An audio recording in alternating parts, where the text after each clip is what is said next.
ma garanayo inaad aamini doonto iyo in kale waxaanse kuu sheegayaa gabadhay in la tijaabiyey qorshe goordhow lagaga gudbayo ilma calooshaada gala oo uurkiisa qaado ma jiri doono wallac iyo culays aad walwaasho ma jiri doonto dihasho iyo fool aad ka cabsata xanuunkeeda sidoo kalena ninow ugama cabsan doontid marwadaada dhibaatooyinka iyo xanuunada aynu naqaano ee marwada ka soo gaadha kana soo gaadhi jiray uurka iyo marxaladihiisa ugama cabsan doontid xanuunka foosha waxaana kuu sheegayaa in la gaadhay xilliga aad ilmaha uurka ku jira xaaladiisa kula socon lahaydeen hab online ah isagoo aan ku jirinba caloosha hooyadii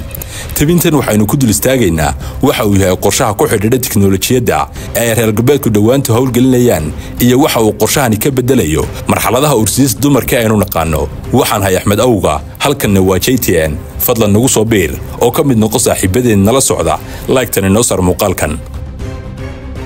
warka ugu weyni waa inuu jirin ilmo galaya ama ku abuurmaya caloosha sida aynu naqaanay waxaan ku muuqday waa kumanaan uur ku jira ah oo aan weli dhalanin inta shinkoodu buuxsamayana halkan ay ku jirayaan farsamadan waxay khubarada soo saaray ugu magac dareen Ectolife dalalka ay dadkoodu ciriiriga isku yihiinna calashaan isku badan yihiin ayaa loogu talagalay si looga hortago dhibaatooyinka soo gaari kara hooyada uureyda ah 30,000 oo shahwo ayaa sanad walba halkan la isugu keeni karaa laguna farsameynaya ilaa shinka ilmuhu buuxsamayo iyadoo qaroodaha lagala soconayo daqiiqad walba iyo maalin walba isbedeladii iyo korriimada uurku jirka sansare iyo qalab kale oo tiknoolajiyadeed ayaa ilmaha si joogta ugu rakibnaanaya kana warhaynaya xaaladiisa caafimaad garaaca wadnihiisa dhiiggiisa iyo marxaladiisa oo idil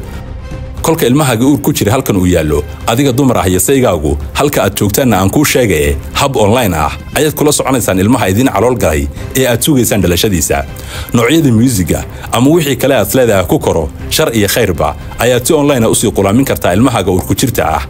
haamahan waaweyna waxa ku jira macdano iyo hawooyin lagu talaalay ilmahaga oo muhiim u ah boqolaal dhakhaatiir iyo khubaro ah ayaan isku dabamaraya ilmahaga uur ku jira iyagoona baxnaanaya xaaladiisa sidoo kale waxay ku shubayaan hormoonno iyo dheecaano hidaraac ah oo ka caawinaya uur ku jirta inuuba la soo dhasho hibada iyo hal-abuurka mustaqbalkiisa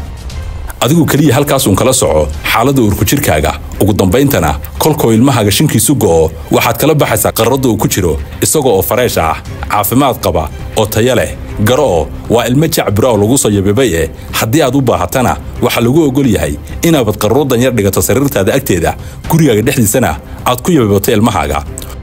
ugu dambayna kani waa qorshaha ay dhowaanta daah qaadeen reer galbeedku waxaan oo qalab ah waxaan oo dhakhaatiir ah iyo waxaan oo mishiine iyo haama ah waxay suu geynayaan baxnaaninta uur ku jirta inta caqliga lehna qorshahani waxa uu xasuusinayaa awoodda alla weyne ee abuurista noolaynta iyo nafka qaadista aadamaha subxaanallah anigu waxa ila qosol badnaa markaan xasuusto ilmaha online-ka lagula soconayo oo aan isleeyahay bal ka waran haddii uu internetku go'o dhiciska yaraa sideen ula socon karaa xaaladiisa armaaba liga bedeshaa adiguna maxaa kula qosol badan commentiga inagu reeb